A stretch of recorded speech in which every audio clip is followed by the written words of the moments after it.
Bonjour les amis, comment allez-vous? Et vos finances, comment vont-elles? Je ne sais pas si vous avez remarqué, mais la neige tombe, les sapins sont dans les rues, les guirlandes clignotent. Le cadre des fêtes se met en place. C'est trop cool.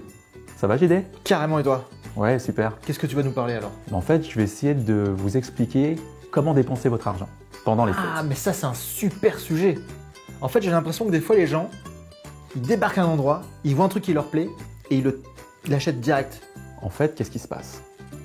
Les gens sont sollicités à mort par des mails, par des journaux, par des panneaux. On est dans un monde qui fonctionne par la vue. Donc, comme les gens sont visuels, en ayant vu ça, ils l'ont intégré et c'est devenu une pulsion. Parce qu'en fait, le désir a été créé. Quelque part, ils nous amènent à dépenser un argent qu'on a ou qu'on n'a pas. C'est exactement ça. D'où l'intérêt de pouvoir te faire souscrire à éventuellement une petite carte de crédit où tu vas arriver dans une banque ou même dans le grand magasin. Ils ont des petits endroits avec des petits box, une chargée de clientèle qui va être tout sourire pour toi. C'est ça. Et qui va te dire « Bonjour monsieur, Ouais. est-ce que vous voulez bien contracter un petit crédit chez nous ?» Ils sont hyper serviables en fait. Ah, ils sont serviables, mais est-ce qu'ils servent vraiment tes propres intérêts, tes intérêts à toi? Bah, je pense pas. Eh ben non, c'est ça. En fait, ils servent leurs intérêts.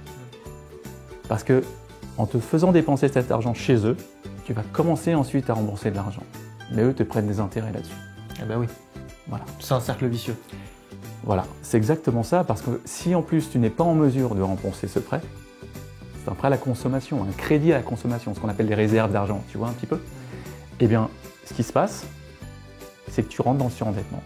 En fait, 80% des gens qui sont actuellement dans le surendettement ont commencé par un prêt à la consommation. Ah, c'est dingue, c'est dingue, c'est dingue. T'es en train de me dire que pour faire plaisir, t'as des gens, à eux ou aux autres, il y a des gens qui en sont à plus avoir de maison. Oui, ça va jusque-là. C'est un truc de fou. Et ça, c'est que des pulsions. Ce sont des pulsions au départ. D'accord. Et quel serait, si tu veux, le positionnement qu'on pourrait avoir face à ça, justement pour éviter de tomber dans ce piège? Une chose qui est dite dans la Bible. D'accord. Dans Proverbe 22, versets 26 à 27, le proverbe dit quoi? Il dit textuellement « Ne sois pas parmi ceux qui prennent des engagements, parmi ceux qui cautionnent des dettes, si tu n'as pas de quoi payer. » Elle te parle déjà de saisie immobilière. C'est vrai? Oui. Pourquoi voudrais-tu qu'on t'enlève ton lit de dessous de toi? Oh la vache.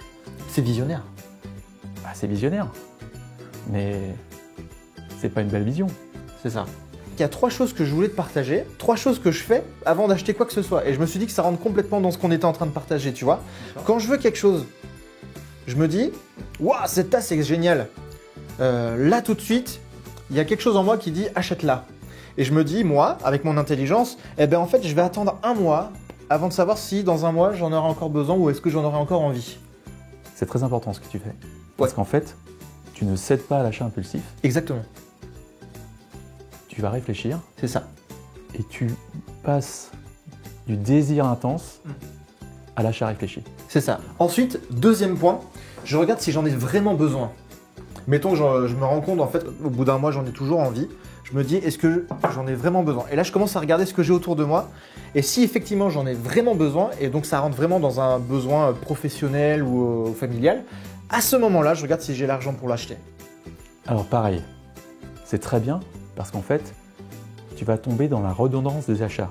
C'est-à-dire que tu vas acheter une chose que tu as déjà. Et finalement, ça fait double, triple, quadruple emploi. C'est ça. Et donc, dernière question, est-ce que j'ai assez d'argent? Et à partir du moment où j'ai pas assez d'argent, eh ben, je m'interdis de faire un crédit. Je préfère économiser moi-même et puis pouvoir dépenser l'argent que j'ai. C'est rentrer dans la sagesse de sa gestion d'argent. C'est ça. Tu rentres complètement dans la bonne gestion. Mais malheureusement, tout le monde n'est pas comme toi. Et c'est intitulé du message, c'est que tout le monde puisse être vigilant. Waouh, merci pour tout ça Max, c'était vraiment super. T'en prie. Est-ce que tu aurais un dernier message à faire passer peut-être aux gens qui nous regardent? Ah bah, c'est la période des Noëls, faites vos cadeaux, Ouais. mais faites-le avec modération. C'est ça. Et surtout, soyez en mesure de les faire. Ouais. Avec votre propre argent. C'est ça. Voilà. Et peu importe la valeur, mais si vous faites un cadeau très coûteux, n'allez pas croire que la valeur du cadeau sera à hauteur de l'amour que vous portez à la personne. Parce que la personne en face, elle vous aime sans pour autant que le cadeau ait de la valeur. Et même si on n'est pas en mesure de faire le cadeau, notre seule présence auprès de la personne propre à notre amour. D'accord. L'amour ne s'achète pas, l'amour ça s'offre.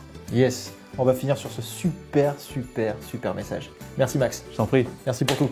Je te laisse bosser. ça marche. Allez, bye. À bientôt.